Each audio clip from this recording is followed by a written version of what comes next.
Welcome to Best Boys, a film podcast. An amateur film study podcast for the average Joe, the buffest buffs, and the cringiest bingers. I am joined by my brother, professional Hollywood videographer, Kory with a story, and I am JP. Kory's video's coming in a little messed up today, so I had to make sure I covered him on that. I couldn't see what was going on. But here we are. We got a big one for you today. Got a big one. Huge one. Delayed one. So much rocky information behind the scenes one. This is a lot. Yeah, I guess. I think there was a lot of shit that came out about the movie that was like kind of not even true, and just like drummed up drama about Robert Pattinson. But apparently it finished. It is a thing that is made, and it is done, and we have thoughts about it. We're talking, of course, about the Batman. And Cloverfield. Yeah, they're done by the same director. And Cloverfield. And done by the same director, Matt Reeves. I did kind of poop on him a little bit at the end of the last episode, and I apologize for that. I think he's all right. I think he's all right. We're just gonna start with that. But we got big thoughts. So, where should we begin? Where should we begin on this journey? Should we talk about Matt Reeves? Should we? Yeah. That's usually the structure. You go ahead. Yeah, I feel like you've seen more of his movies than I have. Oh, for sure. So Matt Reeves I didn't really start paying attention to his name until he started doing those two Planet of the Apes movies. I thought he did all three of the new ones, but I looked it up today, and Rupert Wyatt did the first one, and he did the second two, Dawn and War. But I thought they were really good. They were like, as somebody who loves the Planet of the Apes movies growing up, it was nice to see something that was a lot more serious instead of like when you get into the later Apes movies, when the budgets go down and the costumes get worse, and Roddy McDowall's carrying the whole thing on his shoulders. It gets a little rough. Yeah, it's true. I love the original Planet of the Apes series, even the bad ones, the lore of it. But I've not seen any of the remakes. I think particularly because the first one was considered the worst one. The first one is the worst one, and I think that just like pooped me out from watching the sequels too. I was like, how can these sequels to this thing that already sucks be good? But apparently they're supposed to be solid. Yeah, and looking at I didn't realize like if they were a success or not. I mean, obviously they got the sequels, but the first sequel that Matt did for them ended up grossing $710 million on a $170 budget or $170 million budget. So that's pretty successful. Which at the time, like I remember everyone doing like the Caesar lines whenever in the first movie when Caesar first says words and stuff, and that being like a big deal. But yeah, I feel like it never didn't got like crazy attention as being like great movies. But then you go even further. I didn't know Cloverfield was directed by Matt Reeves until we picked him for the podcast. That's crazy because that's like the main thing I associated with is Cloverfield before this. Because it's not like he hasn't done a ton of films, and the ones that he has done are not, the only one that's really lauded is Cloverfield. The Planet of the Apes ones got love and they were considered good, but I feel like Let Me In, I think that was not considered good from what I've read. But I don't really know anything beyond that. It was just a brief scam. Apparently, he's also the co-creator of Felicity with J.J. Abrams, the television show, which I've never seen, but I've heard of. Same. But that makes sense why J.J. Abrams produced Cloverfield, so that makes more. Yeah. And I think when I saw Cloverfield first, when I was young, in high school or whatever, I guess I was just graduating high school when Cloverfield came out. Yeah. That was just after freshman year, high school for me. I think I associated J.J. Abrams with it, it was a J.J. Abrams movie, even though he didn't direct it. Like his influence was over this thing. And I just didn't even care about who was the director because it was just all about J.J. Abrams. He at the was the name time. really like selling the film. Yes, Uh, yes. But so when I saw, that he was this guy, the Cloverfield guy, now that I know him as, was involved with this new Batman, and it made me look about, think about the Planet of the Apes films that are supposedly not bad. I do want to watch those. It's just, taking the time to. I think because I don't want to watch yeah, the the first one. James Franco one, and that's Yeah, which means I have to for my own completeness. I think that's been my barrier. But yeah. I do, like I said, like the old one, so I should. But yeah, the Batman. A lot of people I like involved in this movie as far as the cast. Robert Pattinson has been, the cool actor the last 5 years with the Lighthouse and Good Time, and also being known with a lot of people in the pop culture sphere from the Twilight series, and a bunch of other Devil All the Time I think he's in that people So good in saw. that. I didn't see that, but Really good. You'd like it. but he's been in a lot of stuff that people have talked about. And Harry Potter also he was known for, but just a smaller role in that. Right. And yeah, he's kind of really come into his own. I've really looked into him a lot when looking into the Safdies with the production of Good Time, and how he actually contacted the Safdies after seeing their previous film. Actually said he didn't even see the previous film. He said he saw a poster for it and thought it looked really like artistic, and just watched the movie and then contacted them and was like, whatever you do next, I want in. And then that thing was Good Time, Wow. which really launched the Safdies into the next Hmm. level as well. So I think that that is what you for people that want to break into um like real movies and real acting and want to be taken seriously as a real actor, and like if Mm. you've been more of a pop actor star or pop star in the acting sphere, like your popular movies and whatnot. I see this a lot with people that then once their popularity wanes, then they go and do indie films. A24, you see this a lot. And then Hmm. if they do a bunch of them and the movies are good and they do well, then they get invites for even bigger movies.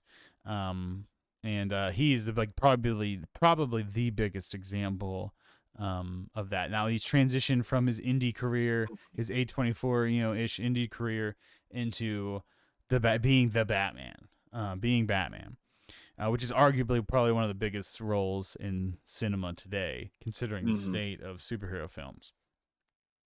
Yeah, it's so nuts to think that to go from that and then be thrust into something so mainstream, but then have it be a cast that is not only just heavy hitters of actors, but you're pulling more like actors who do like those indie A24 films into this, and it's such a this movie is such a wild dynamic of cast, tone, and then what I would say the constraints of its sources, because Um, it's it's constrained so good. also by its rating, I would say also. Yeah, I thought this Um, was gonna be R up until a week ago I for don't know some reason. how I don't because know why. it's been told that it's not. Yeah, Um, I realized I Mandela'd myself for over a year. yeah, yeah. So, well, and it's very much trying to follow in the footsteps of Joker. Like it or not, it Mm, does.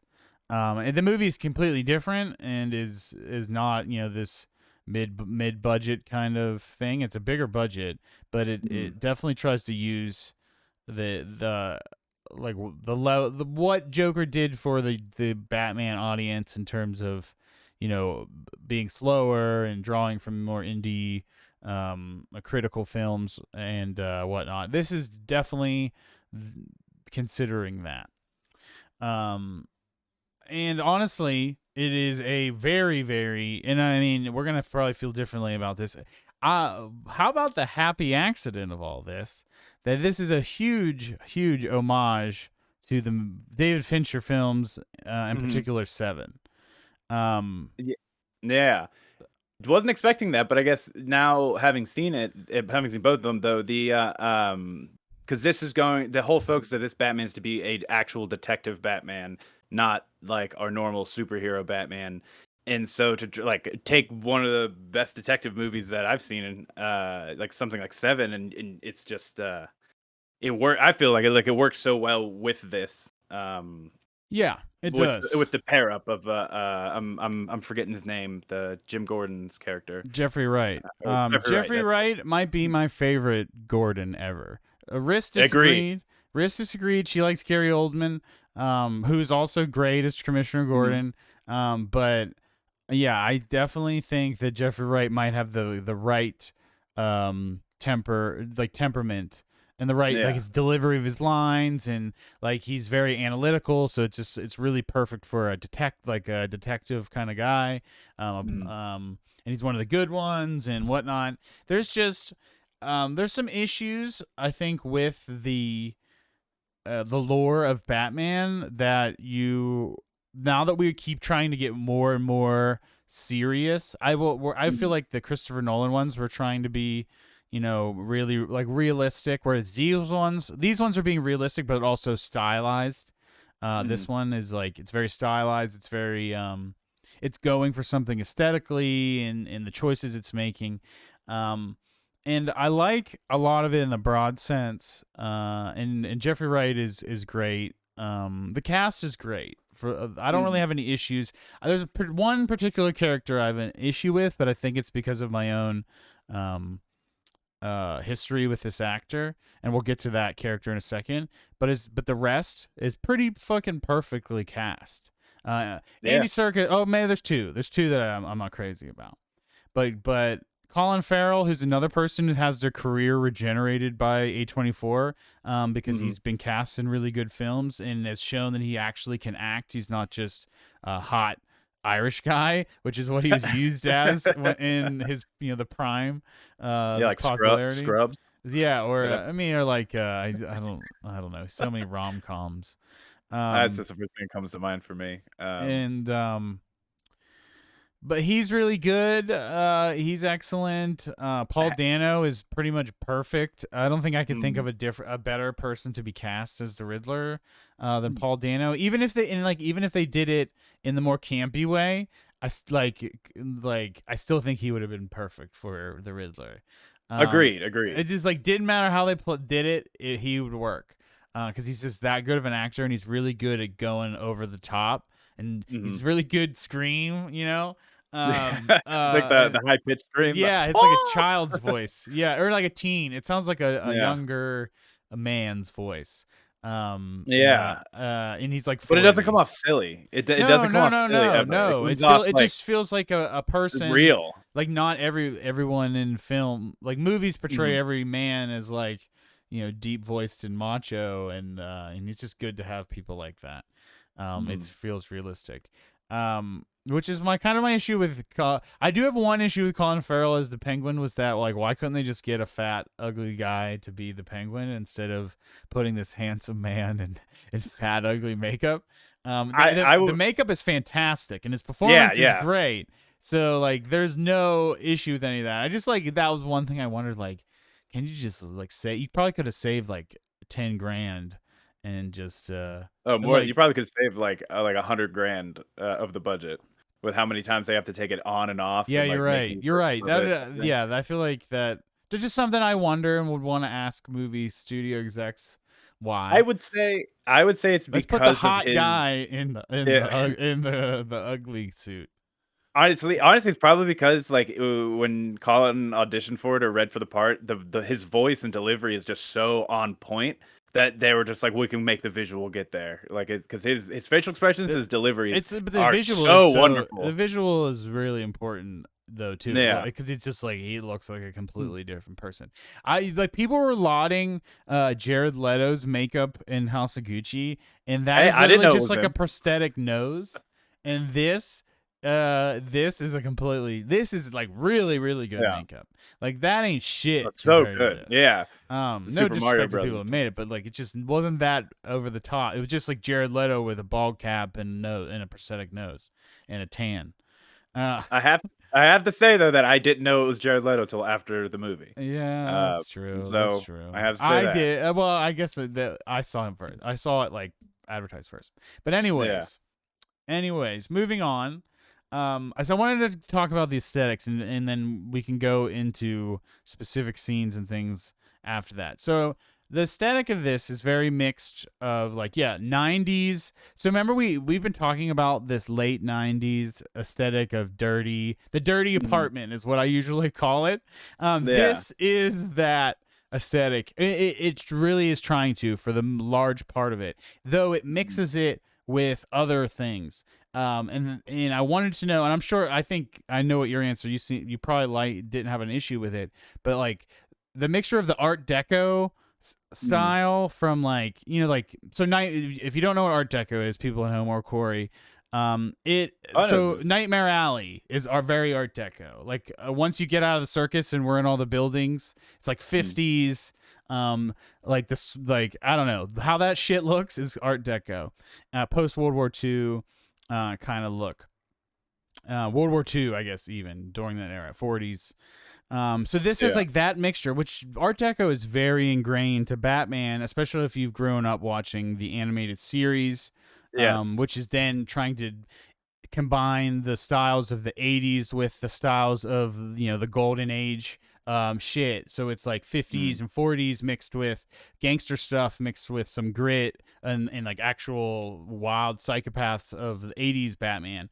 And that is what makes the animated series so good. And this is trying to do that, but it's not the same. Like it's this mixture of the Art Deco with like 90s like Matrix Blade raver clubs and like dirty. It's always raining. Mhm. It's very noir, which is a good bridge between those eras. But then there's like this gothic shit. Like there is like The Wayne churchy. Manor. Yeah, I don't like Wayne Manor. It looks like a Game of Thrones set. I don't like Interesting. it. I Interesting. looks like Yeah. it looks like a Game of Thrones set. I was like, this looks like some Merlin shit. They Is when I this saw Warhammer? the first impression when I saw it though, I did think I was like, man, this house is just not practical to live in. But I don't know. I just It kind of looks like fell a into it. medieval real world loft.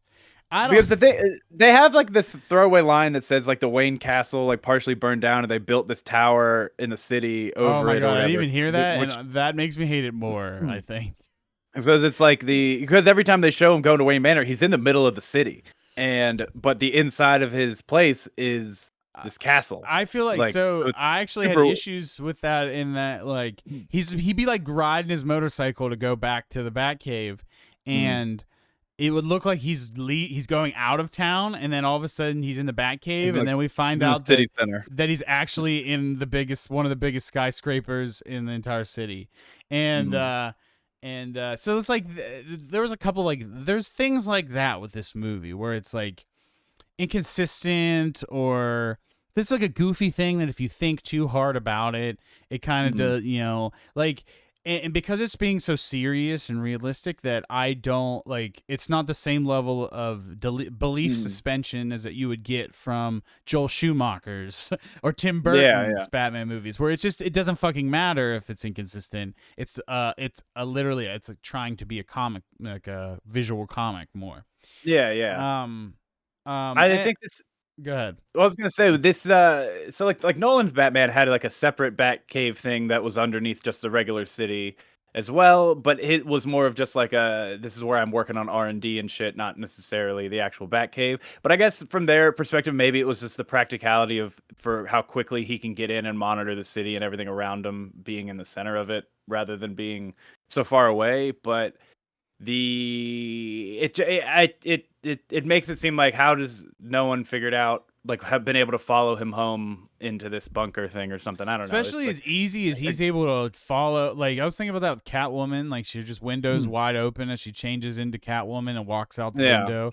And it's like it's raining, so it isn't going to be easy. It's this world is like Seven. It's always raining. Mm, Um, except for obviously the end of Seven, but during all the mystery, it is constantly raining, and this is the same vibe, though it's dark and raining. It's mm, not just raining.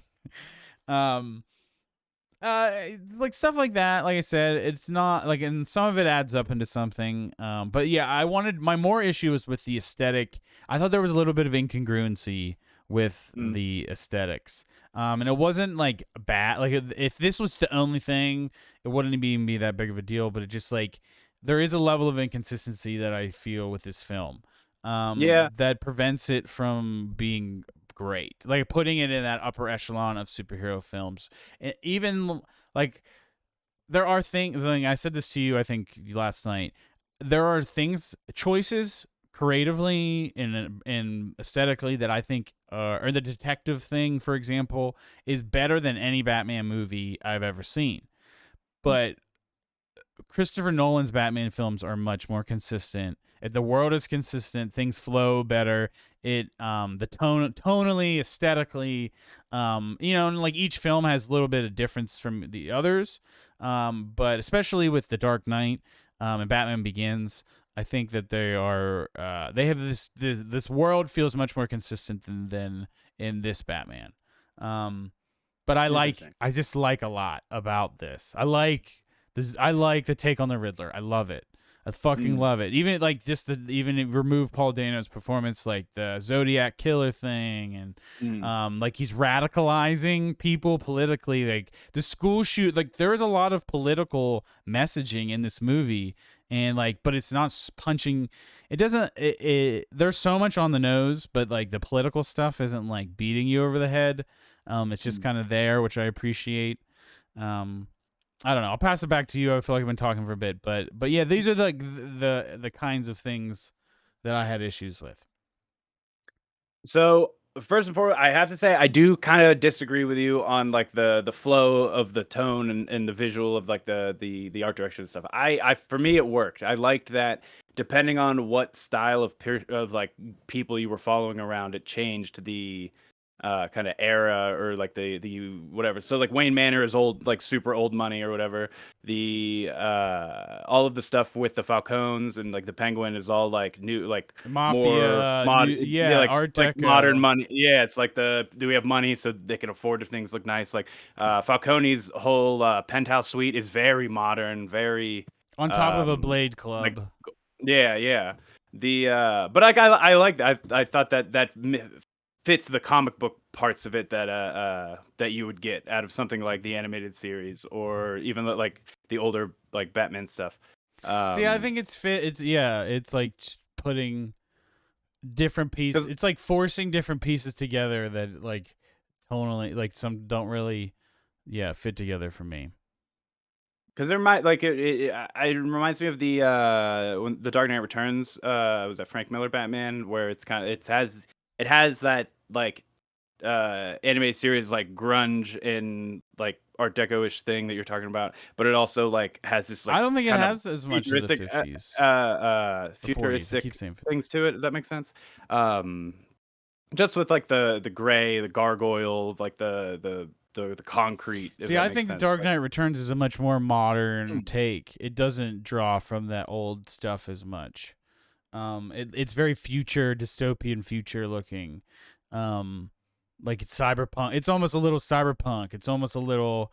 It's just yeah, like, yeah. but it's just verging onto that. But it doesn't. I don't think it looks back as much. I think that the animated series is probably a better example of the. I think But it does different things with that old style, but it's not enough to make it like it feels like this feels more hodgepodge, whereas that feels more artfully blended together. Like the aesthetic is more blended together into a new thing. This is like putting different things and jamming them together. Does that make? I mean, you don't have to agree, but does that make sense? I Like there's a guess different that there is like like the difference in that. but like Um, because the movie didn't feel sectionalized by that. Like if that makes It sense. doesn't Like have it to be never felt sexualized. It's just like moving from one like scene to the next is like, or even like, yeah, for moving from the club to like, I thought that it felt weird that a gangster like Penguin, who was very classic gangster, is mm, running this like techno club. And then there's a mafia club within the techno club that is very like classic mafia club. And I don't know, it didn't like I don't know, it just felt jarring, and it just felt like it didn't work for me. Gotcha. Like there's like so many examples of that. The manor being the biggest one of like this set. Like that one I understand. This set that one does not fit with the rest of the movie. Visual. Other than that, it's dirty and old, and like, but that's not enough. Making everything dirty is not enough to blend them together for me. I think that's where I'm really getting. So I can see what they're trying to do, and it almost does work. And for a large part of the film's like time, it does work, but it feels inconsistent and incongruent at times. Gotcha. I can agree with you on the manner part of it, but the interior of the Batcave I think works though fine. Yeah, as that's just a fine. guy year two. I like the with his Batcave. shit. Like I thoroughly enjoyed that. It's not. I love that it wasn't just a million computers doing all the work. Like if there's computers there to help or whatever, but it's just one thing that is a reasonable person can do and handle. It looked like a real computer setup. Like more and more we saw his tech, it was like, okay, this is beyond what a normal person could get. But like at first it was like, oh, it just looks like 3 monitor setup with a PC, and he's just using that to research, and he's got like old like lab equipment, and he's got like the Batcave was honestly one of my favorite choices.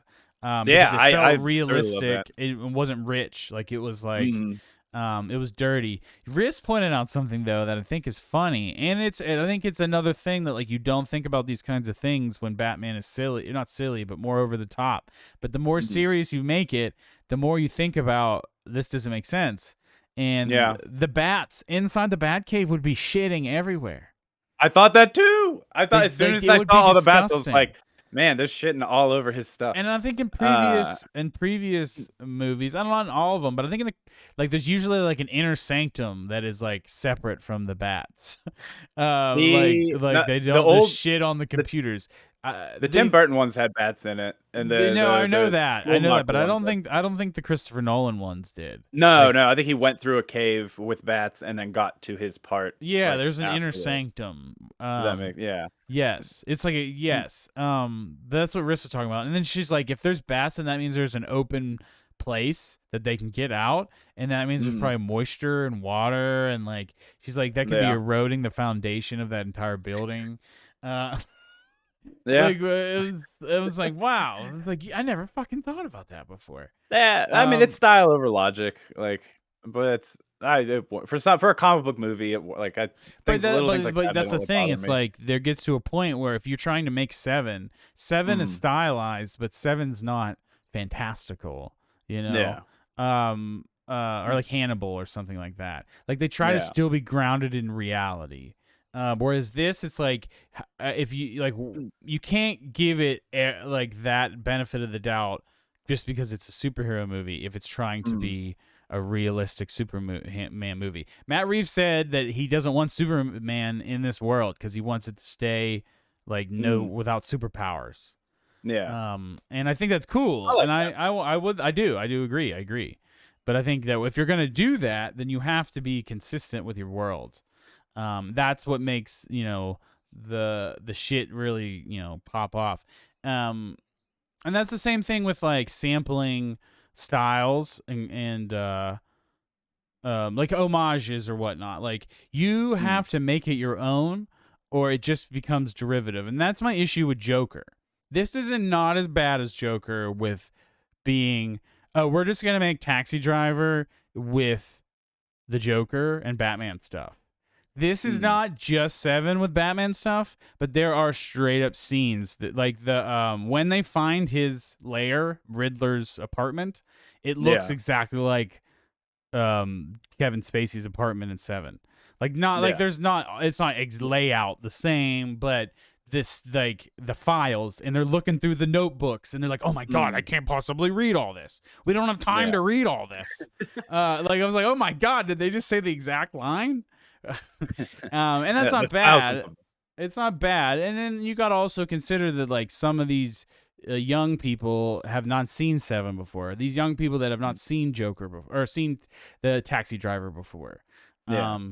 But you do need to ask that question: is are we going to just keep remaking movies with and Superman? Just add a superhero to it, and then that becomes a new thing.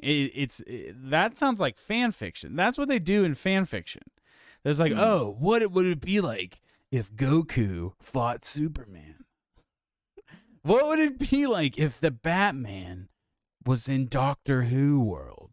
Or like just like, and I'm being, that is way more over the top than Seven. This Seven blends with this, but like I'm trying to give an example of like that's what it can become.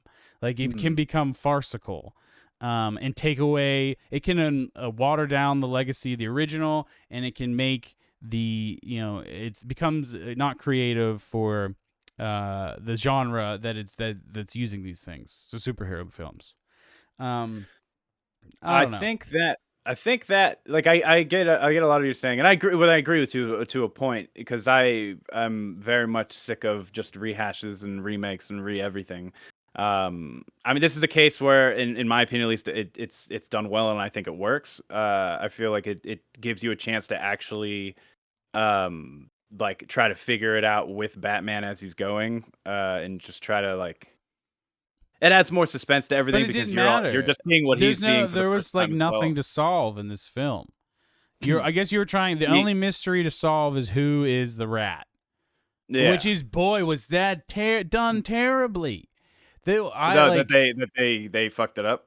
They fucked it up, and they're just idiots. They just keep repeating the same shit over and over again.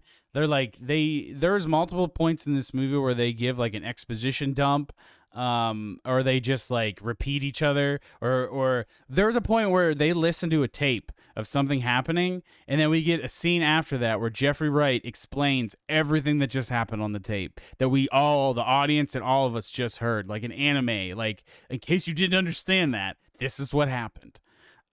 Just like things like that are not going to be present in a critical actual Seven film, that like, and it's like stuff like that takes away from the mystery. My issue with the rat thing, though, was like the Spanish thing, like, oh, my Spanish is bad, or like they just like planted this thing, and it was, and like the whole, what's a rat with wings, and I just kept screaming like a fucking bat, and like they just, how do you not realize that a bat is one thing it could be? They just focus on one thing at a time, and then when they revealed the mystery at the end, they're like, you know what else is a rat with wings?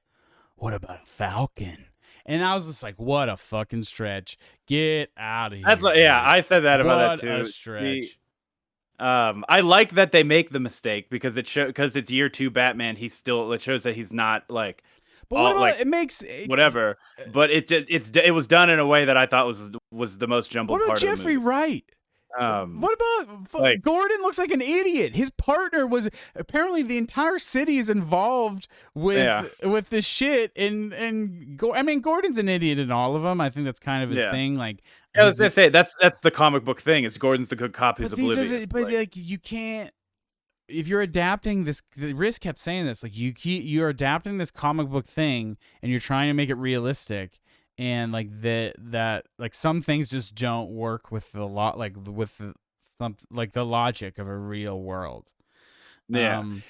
Sorry, but go ahead. I was gonna say, like, to sum up, really, in which I think you'll agree with, but my only thing that I really don't like, I think hurts the film and takes away of it, and it happens throughout, is just being shackled by superhero tropes. And there's so many of that. You have, if I have to gritty stop voiceover. The plot, well, not even that. Just if I have to stop the plot so you can tell me about why your life was terrible and made you this way.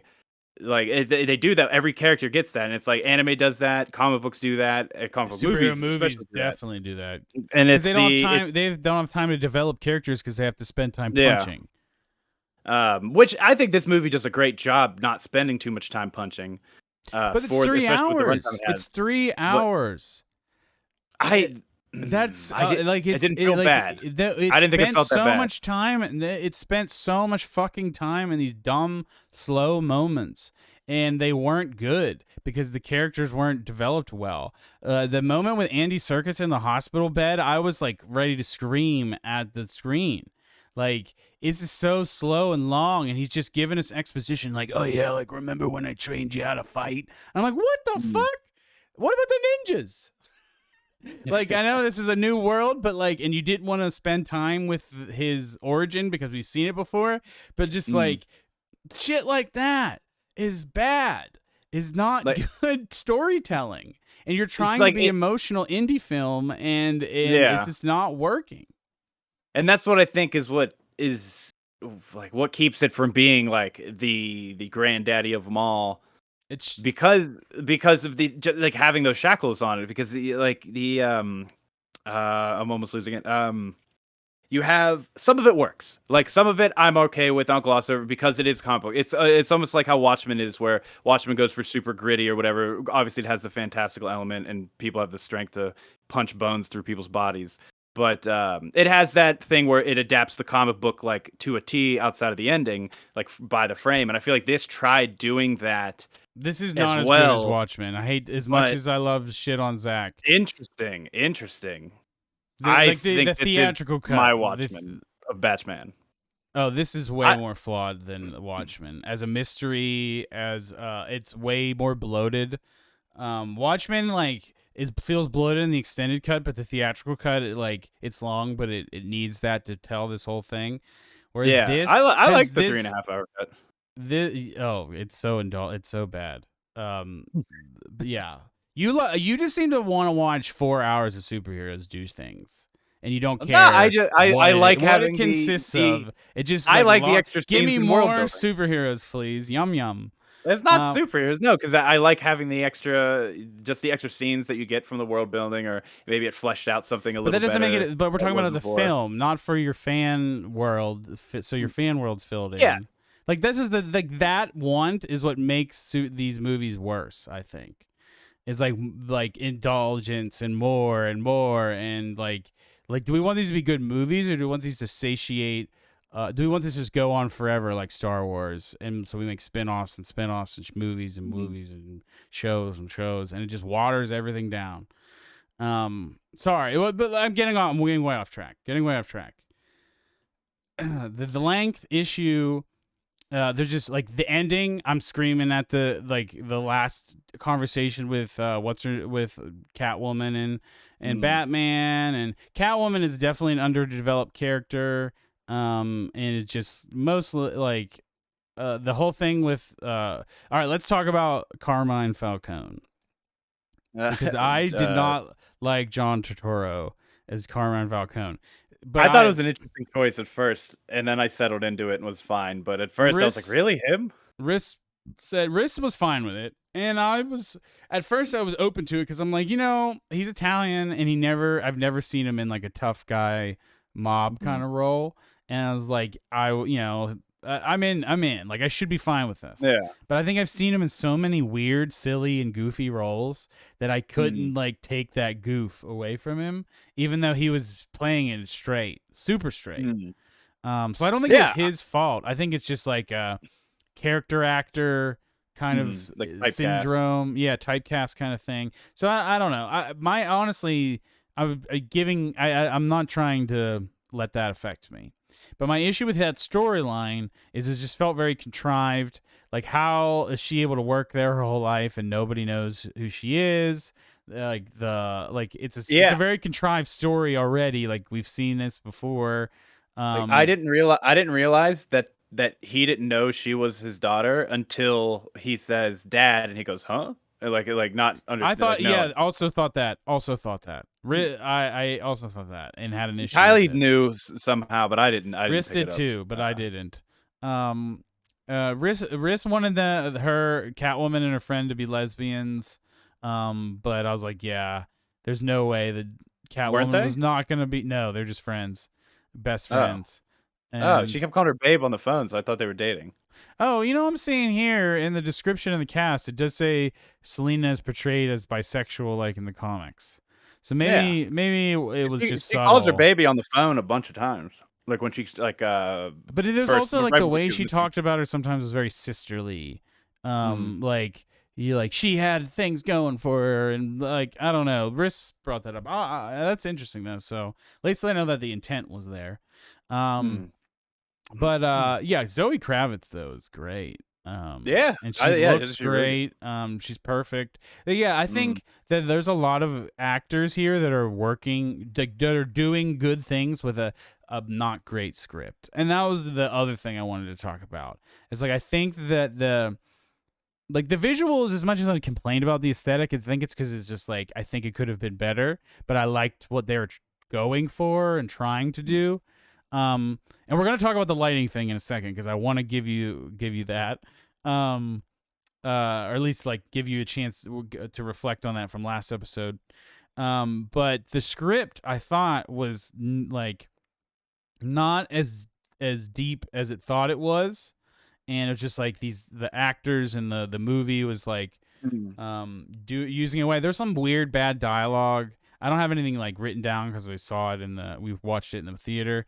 Yeah. But like particularly with the Riddler and he's given his monologue in the insane asylum, and it felt very like tropey. Like there was a lot of tropey stuff with like how you said it, even you said it better with how the characters were just like they get a moment where they'd explain their whole motivation for doing Yeah. things.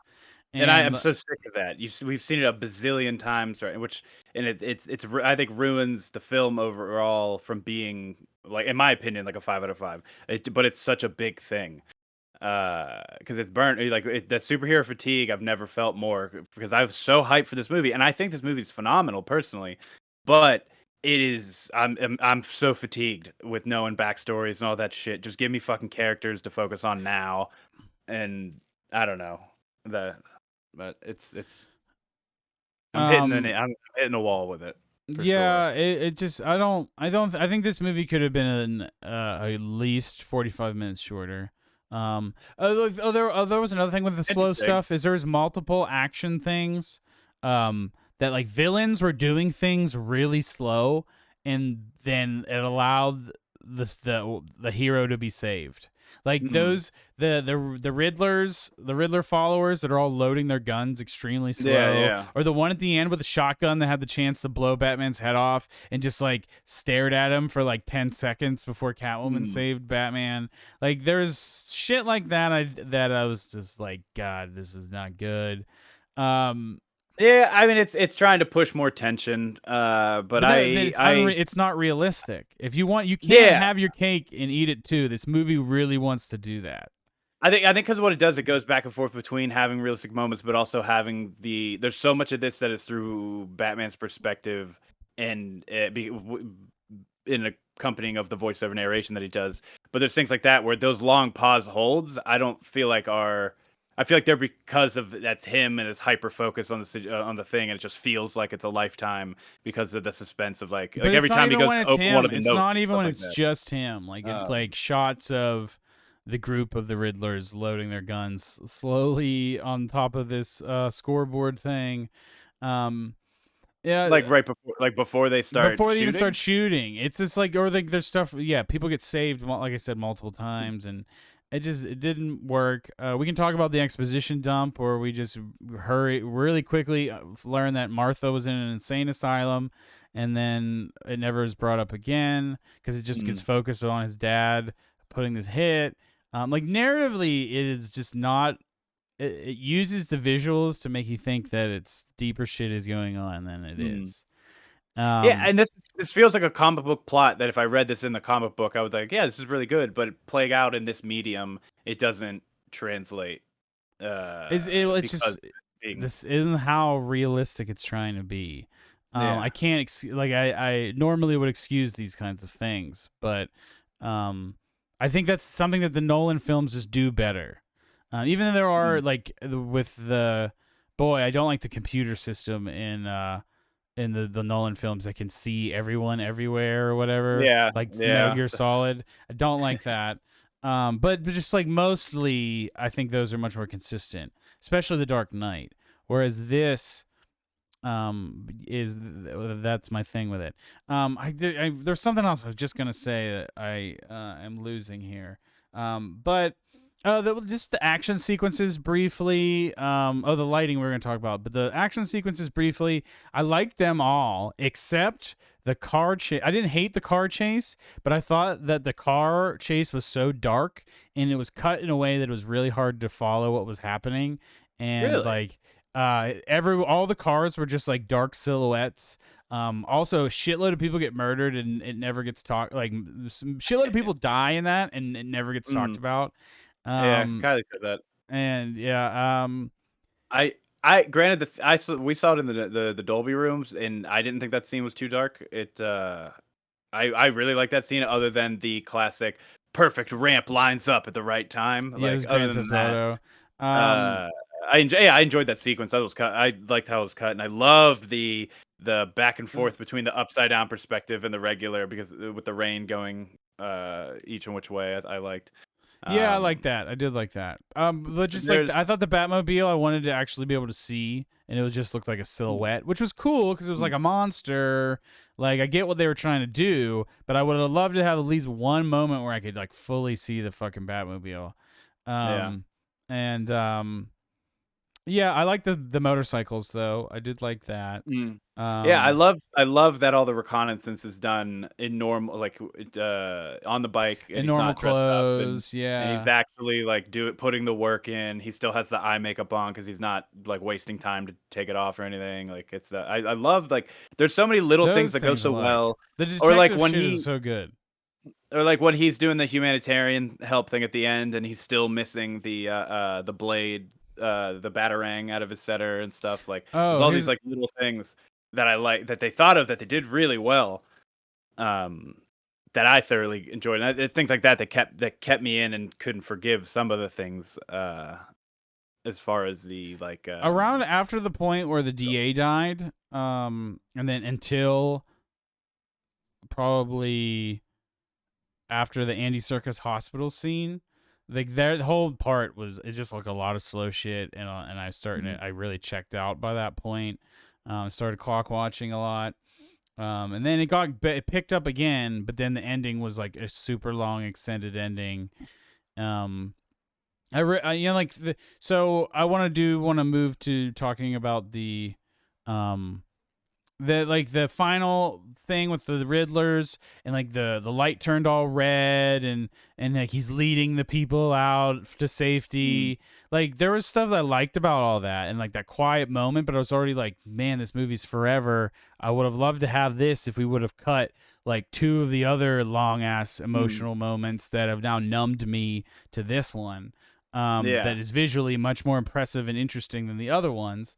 But in the sequencing of all that was so fucking weird. So he's hanging from this electrical cord, and Mm, you're not sure if it's shocking the water, if it's shocking him. What the fuck is happening? Then there's this dramatic, slow pulling out of his batarang and cutting the cord, and it's like, is he getting shocked by this? Why is this such mm, a big deal? And then he just like slowly drops to the ground and slowly walks over these people that are trapped behind this thing. There are literally three guys standing by this thing, and he with one arm moves it and saves these people. And I'm just like, why aren't those three? If he could move it with one arm, three grown men could move this thing, mm. like enough to get like these people to at least squeeze out. You know what I Yeah. mean? Like I just think that could have been like the in shock thing of just like we're not thinking to rescue anybody right now because it's so dark and the flare just got turned on, and you're so just kind many of like you just disoriented. so many Uh, moments in this movie that ask the me to suspend belief. the Um, I mean with that scene in particular, when he cut, like, it's not I didn't shocking like the way it was him. done It's though. the Besides that, like just the way it it all went. Yeah, it's just the wire is close to touching the water, which would kill everybody. So he goes down to cut it, and I just took it as like it's a super high fall, and you don't know how actually shallow the water is. It's Like so he hard to could tell die. though. It's not like the Um, perspective is over his head, and you can't really yeah. tell anything. Well, you can see how like far the drop is behind him. Because he's But up there. it's He's like like, you can't really tell if it's 10 feet or 20 feet or 50 feet or 100 feet. Like you just can't tell.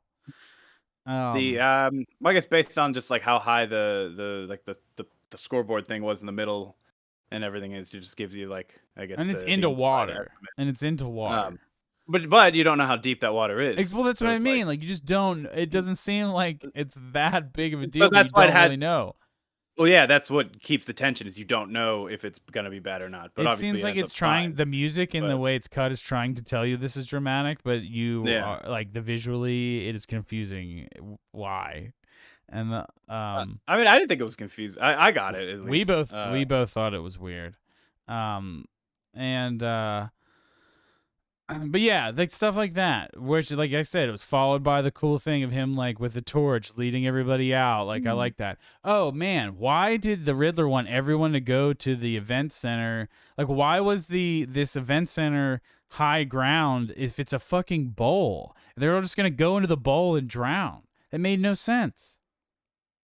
Yeah, I don't know. I get well. There was a throwaway line where I don't know if it was the mayor elect or somebody to Bad an throwaway officer lines in this fucking uh script. said that this is I thought this is a like a hurricane shelter or whatever, and the guy's like, yeah, it's built for hurricanes, not a flood or not this or whatever. And like that was it. And so it made it seem like that's where everyone was assumed to go in case of a hurricane, I guess. And it But wasn't safe either. and it wasn't yeah. And then you Oh, had the and Riddler like the people mayor there, getting and shot and then just laying in this dirty electrified water and just like yeah, fine. Like you're gonna be fucked up. You may lose your arm. You may die. yeah, Uh, definitely gonna get septic. Uh, but that's not that big of a deal. Action movies have that kind of shit. yeah. I did like her character. She's kind of like an AOC Obama mix of a politician. Though she didn't really get very much time to really understand what she was doing, or and the Riddler thing was definitely on some alt right. Like I'm on 4chan talking about Mm, doing public shootings, and people are like egging them on and becoming fans and mm. inspired by it. Did you see that? Yeah, yeah. You got that out of it? I mean. Yeah, yeah. I mean, they do it twice with the first. He's like, all for my followers on the first live stream, with the DA, and then that whole thing when at the end when they hack his computer or whatever, or puts a password into the computer, and it's just his like a final thing. There's a You couple all weird. all the Also, comments how that do they not know that about this social media page? They're like, this video is pass protected, but all these other ones are on there. I'm like, how do these police not know this thing exists if he's posting all these yeah. videos on it? Um, Yeah, I just assumed it was dark web shit, but everyone, like not everyone, but like I 4chan would is assume not. law I enforcement don't and all know. that shit. I think this Yeah, wasn't 4chan itself, but but I I just mean, took like it as those like, kind of sites, yeah. that those kind of people congregate on 8chans. Um, just I mean, those. I feel like my grievances are starting to pile up. I've given plenty of examples, but like I said, all in all, I didn't hate the film. I think I would have really liked it if it was not 3 hours. I just wanted to go home after a certain point, and it was just waiting out this film. And if that's what happens, then you've done something fucking wrong. And I mean, it's like there was mad people sleeping in our movie, but then there was people that clapped. Like it was so bizarre. It was such a bizarre thing. Me and Riss were laughing. People were laughing at goofy things throughout the movie that didn't make Mm, sense. I did one thing that was funny that I think was meant to be a little goofy and funny was when he was doing the windsuit, and the yeah. windsuit looks fucking goofy. But I was fine with it because like this, I was honestly fine with it because it was like a realistic thing. So Yeah, this is that's what how you gotta do. windsuits look. But then he pops that parachute and then gets fucked up. Oh, I said his We skull would have been so Oh my fucking god, we were fractured. laughing. We were laughing at that. That because it looked like when Iron Man falls into shit, and well, obviously And he's it's in a suit, goofy so and it's it's meant to be fine. like But it's slapstick. yeah, yeah.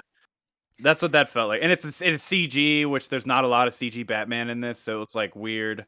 Um, yeah, I don't know. There's just I think that I'm just so in on the like the The vibe is cinematography, good. the vibe, the aesthetic, the cast. I'm so in on all of those things that it makes me I don't care nearly as much about the other things. Like I definitely feel But like the end there's of this movie is identical to the end of Dragon. Of what? You cut out. Oh, I think we lost you. Can you? It says it's coming through on Discord. You're all garbled. I'm garbled. That's weird. It's coming through on Discord. I just started. All right, you're coming through. It's not great quality, but it's coming through. So weird. Yeah. Interesting. Does it sound all right now? Mostly.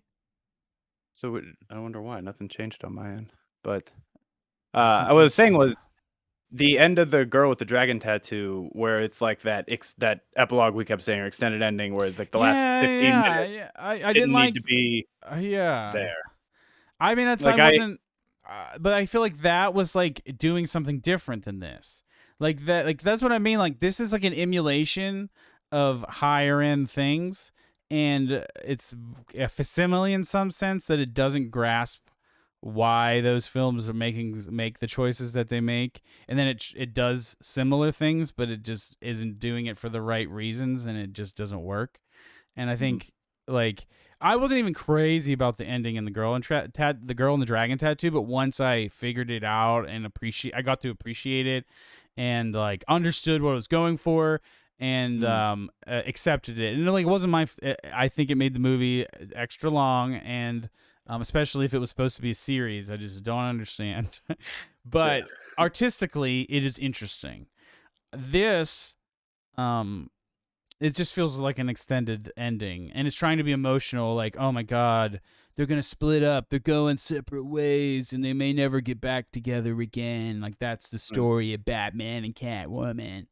And it's Batman with the National Guard pulling people and like up. and like oh yeah. I did like the hero. His heroes. So that's the other thing about the ending of this film is it's not the heroes don't win, they lose. Yes. And it's trying to do what Seven did, but it doesn't feel. So what makes Seven's ending so fucking good is that you don't see it coming. Whereas this, everything is predicted. Everything is once they catch Paul Dano, like, and his plan happens. It's just like, okay, then the movie just happens. Everyone reacts to it. They manage the crisis, and the city moves on. But it's not like the fucking what's in the box. There's no what's in the box moment. That's what like Kevin Spacey turning him in is not like is atypical for that mystery plot. It nullifies your journey with the mystery. You know, figuring out the mystery meant nothing if he turns himself in, right? Yeah. This is the same thing, except for they have the mystery be not tied to Paul Dano turning himself in. And then Paul Dano's story finishes with just him succeeding, but he thinks he didn't succeed because like he let himself get caught, but he's not happy that he's in prison. He thought Batman was going to join him. He thought Batman was more like him. And when Batman's like, no, I'm not gonna, because he was like, he's not like I get now that I get you that he said that in that big speech, but yeah, he was like, you and I are gonna sit here and watch it all together. Like, what do you mean? And they start screaming, all high pitched when Batman like, no.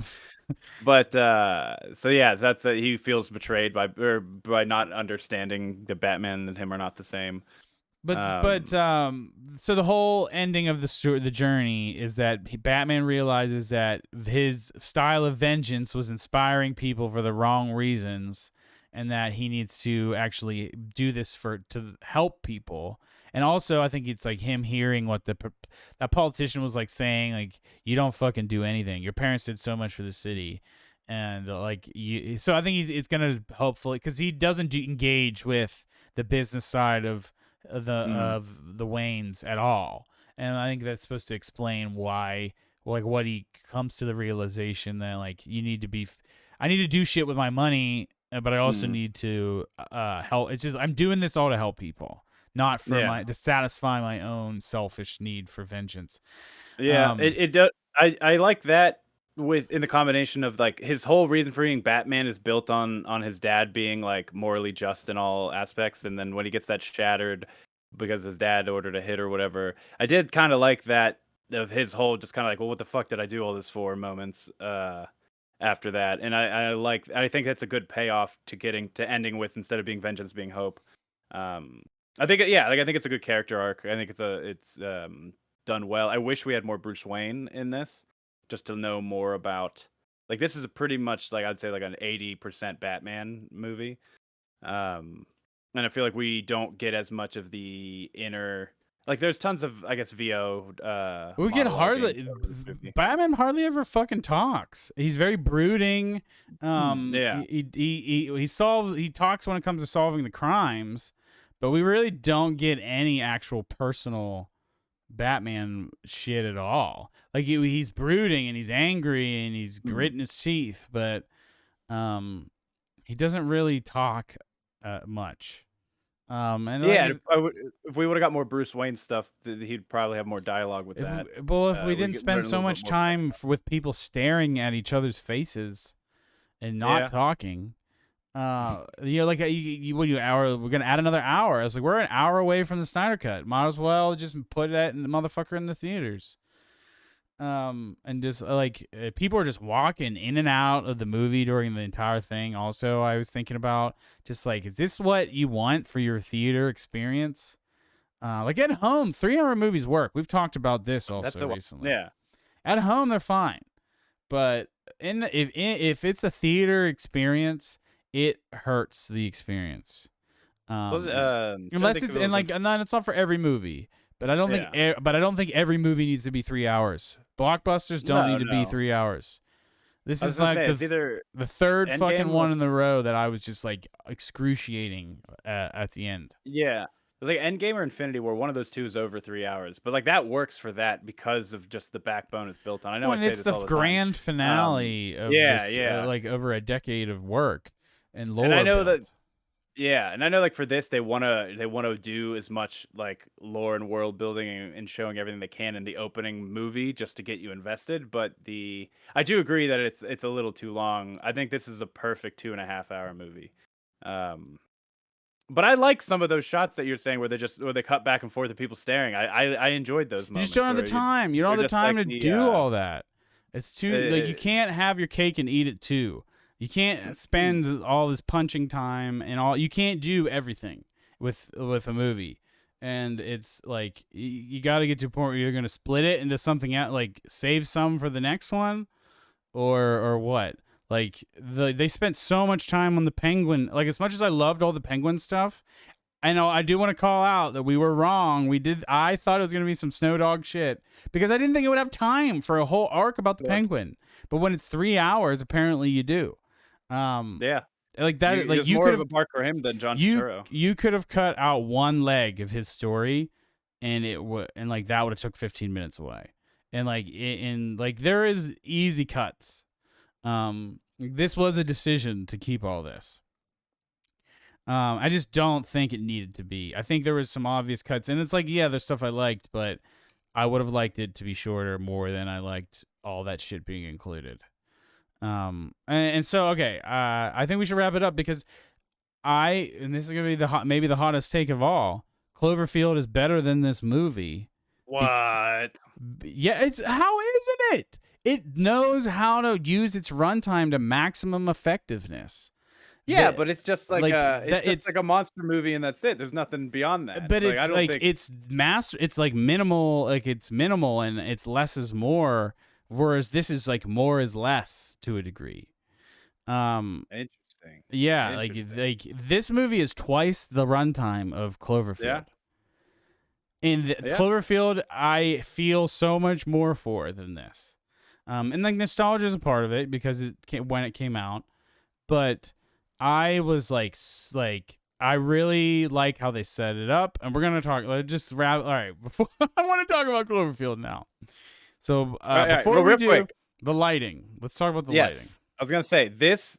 All right, you take the first scene that Batman and Gordon meet up after the mayor dies. That is dark lighting, like I'm talking about, where it feels like they're actually on location, that they're not on a soundstage, and it doesn't have that like ominous ambient light coming from the ceiling. Versus the fat guy in Seven thing. They're both dark, just two different ways. There's like a dull glow in the in that other way you're saying, the old way. Yeah. And I think I like that because it gives like a lighting aesthetic. It gives like a little bit of a blue glow, dark blue glow to everything. Whereas this Yeah, is just using I like. the. I don't Yeah, know. I I don't. like this. I like things going to true black. I don't like faded black. I don't like things that are like somewhere between. I love the contrast I of think an just like. over reliance on that though Uh, makes things harder to see. well, And that you gotta use this it like this to movie your is advantage. hard to see sometimes. And So like that is the thing. Also, I wanted to, now that I'm thinking of it, I thought that the dialogue was really quiet in the beginning, like the first half of the movie, and like I don't know if it's because I needed to settle in, but I thought that the audio mix was strange. That like Interesting. I was like straining to hear dialogue. And then like once it got going, I was fine, but in the beginning, especially this first scene, it's like nobody's talking, and it's Interesting. like not. I don't know.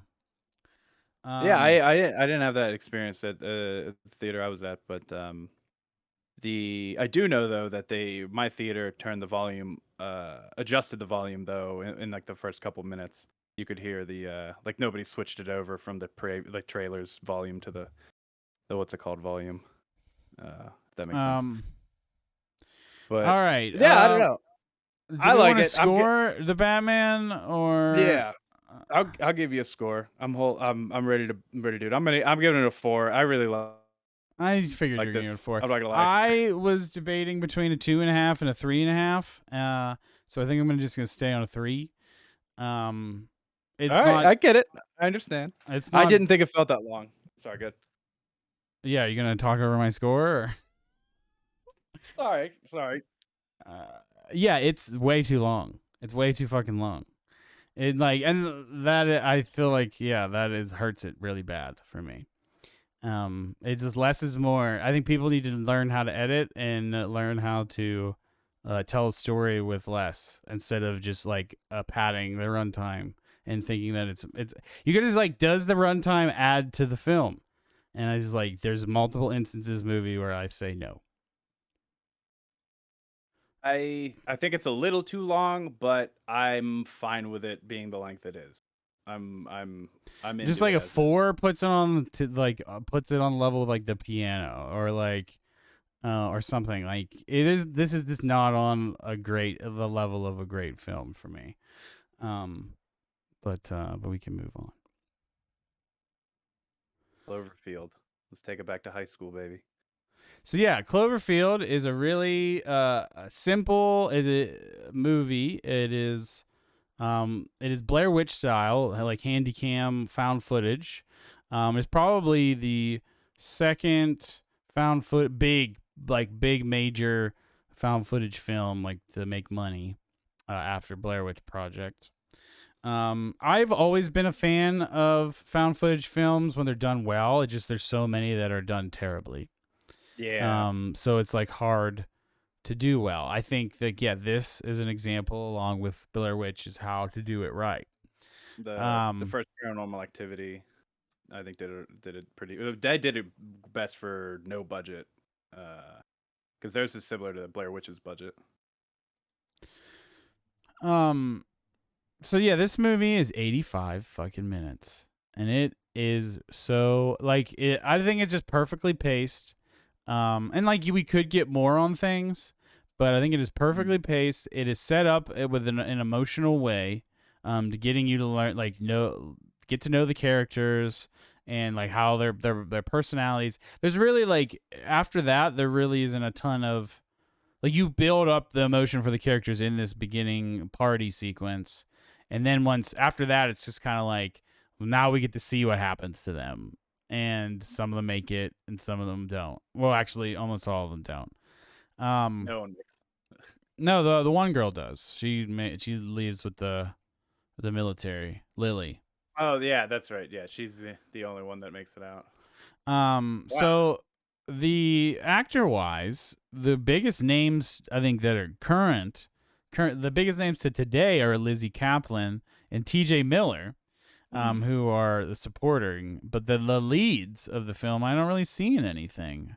This Michael Stahl David, who plays Rob, and Beth, who's played by Odette Yostaman, apparently is in House. Um, So like it was just young people. I've seen people. There's a few other like supporting people that I've seen in other shows and things before.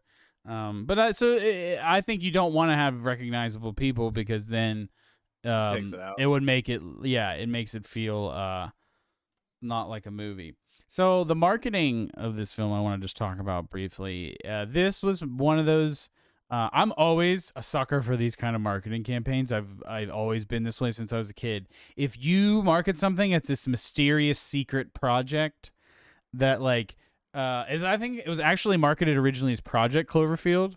And that was what it didn't even have a name, I think, in the first trailers. Like they didn't put a name on it at all. It was just like this weird trailer of this found footage shit, and then you didn't get a name, and you're just like, well, what was that? What was that? And like people would be talking about online, and then it got the name Project Cloverfield, and like I don't even think people weren't even sure if it was the official name, or if that was just what fans were calling it. And then it like slowly came out that the movie was called, it's actually just going to be called Cloverfield. It created this mystique around the film, and honestly, even when I went to go see it, because they didn't show footage, they didn't even know it was found footage. It was like this text or something and mysterious, ominous messages. And so I went to go see it, and I didn't even know that it was a monster movie until we went to watch it. And it was so you were like, and this is the time where you could easily not be spoiled when you went and go to see something. Like you did not know what was going to be, and I think that created this huge impact of it. And like I honestly wasn't expecting a kaiju film, and it's not necessarily what I wanted it to be. But you know, it's this ride that you go on, and it very much feels like an amusement park ride. And it's scary, it's fun, it's exciting, it's fast, it's super fast paced. You have no time. You feel like you're in one of those rides where you're sitting in the cart and they're just like it's going around and it's turning to show you specific things, and it jerks you ahead to the next thing before you can even really stare at it long enough to see that the animatronic person looks weird. You know, like you don't have the time to think about. If you think deeply about the story, there's holes probably that come up, but the movie doesn't let you do that because of the pace that it's on. It just keeps pulling you to the next thing, and I think that's why it's so effective to this day as a fun amusement park kind of film. And it's not long, so it's short, and it's just like it's really easy to digest, and like it's using tropes, but it's in this because it's the found footage and the way that they're doing it and the perspectives. It just feels so fresh. I thought that honestly, before I watched this, I thought that it was gonna have aged poorly. I thought that this was it was gimmick, you know, kind of like based on a gimmick, and that once you've seen it the first time, you know what it is. It's not gonna have that impact the second time. And I think that it is aged fine. It is aged really good. Yeah, I 100% agree with that. The CGI monster is probably the only thing that has aged, but it's not enough for me to like make a note, like a mark on the Oh, and the movie. way that they use it is perfect. Like that's why it's ages so well. Is like, yeah, the CG is the worst part of it, but between the grain of the handy cam and like how dark it is and how they barely show you shit and all the smoke, the CG smoke is not great either. But it works. It works. You know, that's what makes older shit that has like, you know, even older practical effects. Like if you stare at that costume, you're gonna see the zipper. But when they only briefly show it, or they show just an angle, like a brief angle of it or something, like the horror is impactful. Yeah, the lighting. This is really good about that stuff. And it all goes back to the Jurassic Park, the original Jurassic Park, where you still look at the T-Rex scene, and that's all CGI. But man, does that look good! Yeah, even to this day. Yeah, I would say that the original Jurassic Park and the prequels are probably some of the best examples of early CG that it still holds up. Mostly. The Jurassic Park though is definitely great about that. Yeah, I mean, it's a simple film, and I think it's only gonna hold. It can't be a 5, because Mhm. it doesn't. There's not a huge emotional impact. It's a popcorn flick. But I think of what it's trying to do, it does pretty masterfully. Yeah, I would agree with that. I think I said on the last episode when we were picking this too that this is one of the films that like really brought like well done found footage back in after Blair Witch, because it's done in such a way that is like you were saying, you just don't have time to breathe, so you're constantly just like going, you're engaged. Even on the downbeat moments, you're engaged because something happened to a character that like when not Mallory, what is her name? Is it Mallory? Oh, The girl gets bit. Marlena. Marlena, that's it. When Marlena gets bit, like and like that is a down moment where like we have time to kind of get ourselves, but we're at the same time we're like, holy shit, there's like wounds everywhere. No one knows where to go. They just got out of the tunnel and stuff. But the um yeah, I don't know because it's like this doesn't have the video doesn't go or video. This movie doesn't go deep on anything character wise or anything, but I guess it's because that's not what it's supposed to be doing. And like Yeah, you said, yeah. just such a this is a popcorn flick in its best, where it's just super. It's in and out. It feels like you just watched an episode of a good show, after it's done, versus like a 2 to 3 hour like It's like a movie. Black Mirror. It's like an extended Black Mirror episode or something. It's Yeah, very yeah. much feels like a long Black Mirror episode. Um, and I think that's why it's good. I think that's what makes it good. When like it's really like I know I keep once it sets up that beginning seat, like the party is what, yeah, like the emotional, that's what gives you the emotional weight to then just, that's all you need. You take that with Yeah. you through the rest of the movie, and like, oh no, that character died. Oh no, that character died. That's sad. Mm, Like he liked her, or some whatever. Like, oh, like mm. Marlena seemed cool at the party, and she wasn't And then supposed to she be explodes. here. And yeah, she explodes, and she lost her boyfriend, or man, they need to leave that chick die, or just like that Yeah. stuff. Yeah. Yeah. Yep. Yep. Um, yeah, that Yeah. honestly is one of the only gripes is the logic of Rob to go get Beth and then And to them pull not her dying on the off way there. and pull off. Hey, how did she not die? And they pulled her off that rebar, and that's like supposedly Mm, one of the worst things you could do to somebody who's impaled is just mm. immediately pull them off because it does more damage on the way out. Yep. Um, Yeah, it's just bleed out. I mean, or they like died anyway. it's But sometimes even better. Like you can cut that rebar somehow and just have her walking yeah. around with it until she gets to a hospital.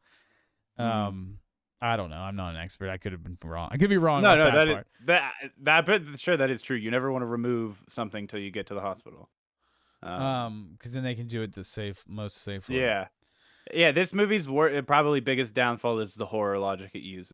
But at the same time, this is It's also only one of like those that movies where those like couple instances. Like it's not even like it's constant or anything. It's just after Rob's brother gets killed, I would not be going after that. Like going to look for a girl who's most likely dead. You're granted she wasn't, but like I don't know. I would figure you're just trying to get the f out, and then when the it friends doomed them all. That's what doomed them all. Was trying to get back. are also That's the thing is like Rob was wrong. Like they yeah shouldn't have gone. It got them literally all killed. The only thing is that Rob got to die with Beth instead of yeah alone. Um, there's like and not a lot to talk about this movie because of it's pretty simple and it's short and it's yeah like I will. it's effective in what it's doing. I was gonna say when I was younger, I first saw this because I didn't get a really chance to talk about it. Was I didn't I knew it was a monster movie going in, but I didn't really know much of the marketing or whatever. But after I watched it, man, did I get sucked into every like YouTube video that claimed to have more footage of the monster or like whatever was gonna be a sequel that was like some fake person was pretending to market and say it was coming or whatever.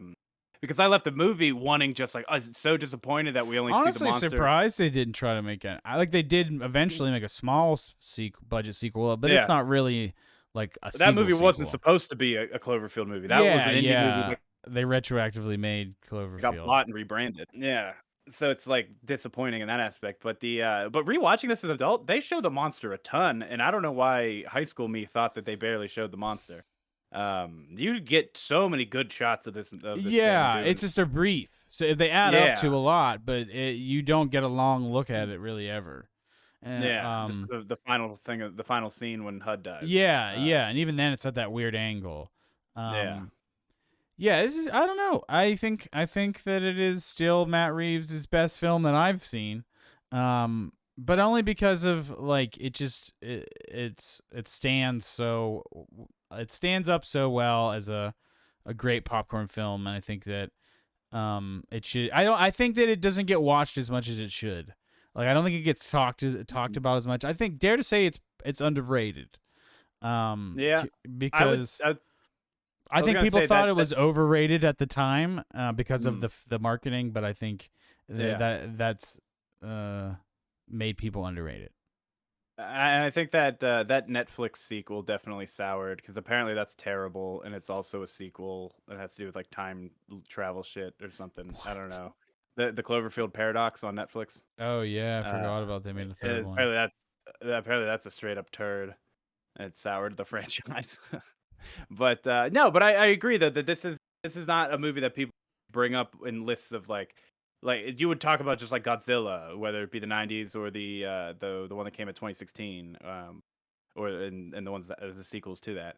But yeah, it's like a sleeper kaiju film. It's no Pacific Rim or Godzilla, but Oh it's a yeah, it's great. different because of the found footage makes it more like a disaster, feel like a disaster film because you're seeing Yeah. it from the ground. You're not seeing it Mm, from the people battling the kaiju, from the military's perspective or whatever. mm, And like that is what makes it fresh. Like that's so like I know I kept saying before like there's examples of things that take influences, then they add it to a thing and they make a whole new thing, and that's special. Whereas there are other things that take I like this thing and this thing, and I just smash them together. And I feel like Batman is more does that more, whereas Cloverfield is like a really good it blends it in a way that becomes this fresh new feeling thing, even though it is made up of it's a sum of its parts, trope parts, you mm. know what I mean? I think that's why I think it Yeah, works a yeah. lot better than the Batman. I don't think I'm going to give it the score that much higher, but it's just I think that is the difference to me of why like this Batman doesn't feel as timeless, whereas this Cloverfield feels like it could stand up to the test of time, even beyond now. Like Mhm. I don't know. I think Yeah, I like as think far as the monster film, the disaster film, whatever. yeah. I'd be curious in time how the Batman ages and like not like after the hype and everything dies down of it and everything because I definitely am still hung up on just like how into the aesthetic and everything I am. I Um, think once if they're doing sequels to it, then it really people are gonna get to marinate in this style yeah. and see like it's if it, I think once you stretch it out further, that's when you really see the holes, in these kinds of things, Mhm. or like the deficiencies. Christopher Nolan's we didn't see that until the third film, but I think that's why his is such a great success. Um, and the Tim Burton films, like his, like the like at the time, I think people said that the Dark Knight or not Dark Knight Returns, Batman Returns was a failure or wasn't as good as the first one. But I know our generation, I think likes that one better than the first one. Yeah, Um, that's the Danny DeVito Penguin yeah, Catwoman one. yeah, our Yeah. generation likes that one better than this '80s ass first one with the Prince music. Um, but yeah, what are you giving Cloverfield? I was sitting at a 3.5. It's like I like it. I think it's good, but it's it's obviously not. I don't like it as much as the Batman, and I don't think it's nearly as good as a lot of other much better films. But I think it's great for what it is, and I don't know how you would do it much better I than don't. what it. I debated between 4 and 3.5, and I think I'm just gonna go to 3.5. Um, no, I don't know. I'm giving it a Because it's 4. I'm giving it a 4. I do think it's great. I don't have a lot of negatives about it, except for that it's short. So like there could have Yeah. been, you could have developed some characters more with like the 10 minute with 15 more Mm. minutes. Like it's the opposite issue. Um, but I don't think. But I do. But like, but I, when given two different movies with opposite issues, I will always side with the leaner one that is still able to effectively tell its story, versus the bloated one that over tells. Um, but all right, so yeah, four it is Cloverfield. Next week we are back with West The Side Story. Oscars, Oh yeah, West baby. Side. We're gonna do Spielberg next week, right? Yeah, yeah. Are we doing just Spielberg? Or are we doing two Oscar movies? How I don't know how Well, the far out we are. Oscars are the end of the month. End of the month. So we still got a couple Oh, I keep weeks. thinking they're like mid-March. All right, cool. Then yeah, let's just go. Let's do West Side Story and we were gonna Do do. you want to do Close Encounters? I think. I said that, but I thought you said Catch Me If You Can. I think we need to do older movies. We're doing way too Yeah. many '90s and up movies. We need to do shit that's before the '90s more often. All right. Yeah, I'm So, done with Close Encounter then. all right. It's not my favorite of his, but it's a good one, and it's good. It's little. I think it's long. I think it's like 2 hours. The Oscars are March 27th. So next week we're gonna do Spielberg, and then the week after that we will start our Coda and Oscar Drive My catch up. Car. Um, I've heard good things about Drive My Car. and then so the Oscars. So then yeah, and then after that we'll have to do something. We'll have to do something else. But yeah, so this week Spielberg, and next week, I'm trying to think what Oscar we catch have. up. King Dri- Richard, Drive My Coda, Car. Drive My Car, and Drive is My that just Car those is three? really long, apparently, like 3 hours. I've heard it's good. I was I at heard a it's like screening. the best Yeah, movie it's of really last good. year. Interesting. Oh, that's exciting. Yes, I'm extremely excited to see it. Better than And Power of the Dog. Japanese, our first Japanese film, I believe. Oh, that's exciting. I'm definitely into that now. Thanks for into it. All right, y'all. Well, make sure you follow us on all the things. Best Boys Film Pod on all the thingies. We're also on Facebook. Make sure you like, subscribe, and put the notifications on. All that stuff helps us and get things out there. Comment as well. You can follow me on Slob Thomas on all the things, and Kory's at Kory with a story with a K.